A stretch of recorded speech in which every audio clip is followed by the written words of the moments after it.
Mon secret le plus sombre, une histoire de trahison et de déception sexuelle. Je suis ici aujourd'hui pour avouer mon secret le plus profond, le plus sombre.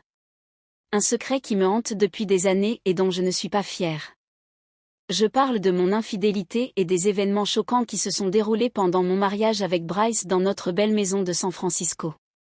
Cela a commencé de manière assez innocente. Gavin, le meilleur ami de Bryce de l'université, venait dîner chez nous, et nous passions tous de bons moments. Mais au fil du temps, Gavin et moi avons commencé à développer des sentiments l'un pour l'autre. Nous nous lancions des regards furtifs, nous touchions les bras de l'autre et, finalement, nous avons entamé une véritable liaison. Le sexe était intense, passionné et tout absorbant. Nous nous rencontrions en secret, nous faufilant comme des adolescents. Je me sentais vivante, mais en même temps, j'étais rongée par la culpabilité. Je savais que je blessais Bryce, mais je ne pouvais pas m'arrêter. Mais ce n'était pas le pire.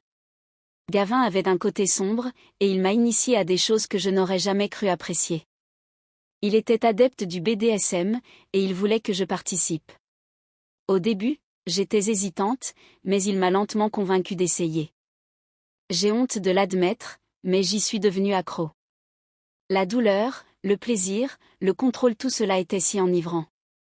Gavin m'attachait, me fessait et me faisait des choses que je n'aurais jamais cru accepter.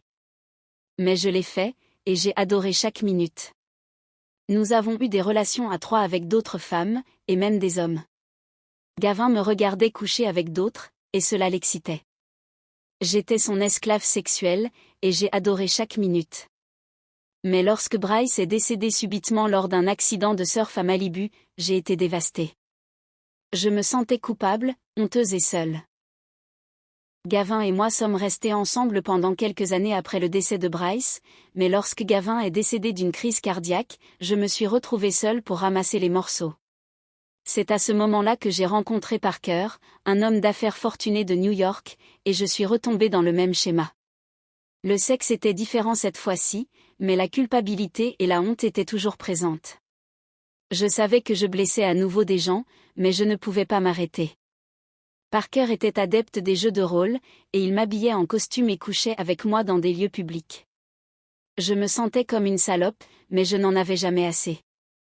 Nous faisions l'amour à l'arrière de sa limousine, dans des chambres d'hôtel et même dans les toilettes d'une discothèque bondée. J'étais son jouet sexuel, et j'ai adoré chaque minute.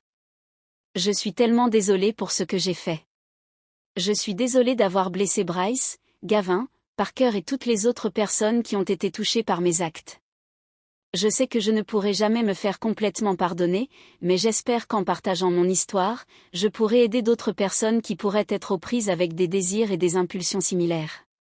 Merci de votre écoute. Abonnez-vous à notre chaîne et cliquez sur la cloche des notifications pour de nouvelles confessions.